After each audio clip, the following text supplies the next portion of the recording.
It might not be the Europa League, but even the absence of Eberechi ease as he closes in on his £67.5 million move to Arsenal could not spoil Crystal Palace's first taste of European football as they sealed a victory in the first leg of their Conference League playoff. After a summer of uncertainty over which competition they would play in, the last thing that Oliver Glasner would have wanted was to receive a call from Ease on the morning of the game informing the Palace manager that he was not feeling well enough to play, yet having struggled to break down well-drilled Norwegian side Fredrikstad in the first half in the absence of their talismanic England forward. Jean-Philippe Mateta's goal calmed Palace's nerves, even if they could not find a second that could have proved crucial as Palace attempt to secure their place in the group stages of UEFA's third-tier competition. Glasner, who led Eintracht Frankfurt to victory in the Europa League in 2022,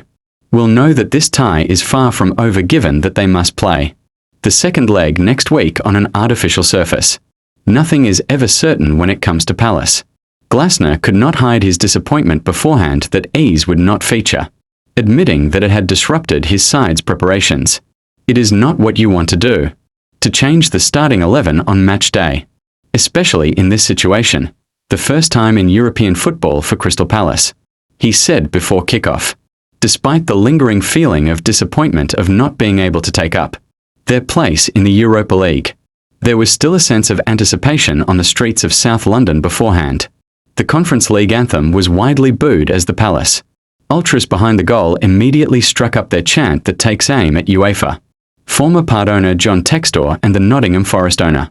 Evangelos Marinakis, all of whom have been blamed for their controversial demotion to this competition for breaking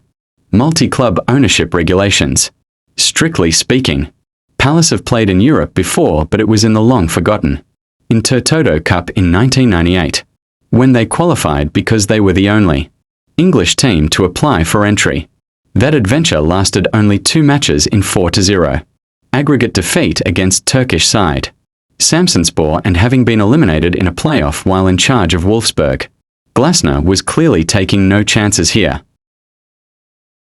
Justin Devaney, who scored the winning penalty in the Community Shield victory, struggled after being handed the unenviable task of replacing Ease, although the Croatia defender Borna Sosa impressed on his full debut. Fredrikstad, who capped their first season back in Norway's top flight since 2012 by winning their domestic cup competition, lined up with 5 at the back and came ready to defend. They could even have snatched an equaliser when substitute Henrik Skogvold dragged his shot wide in injury time.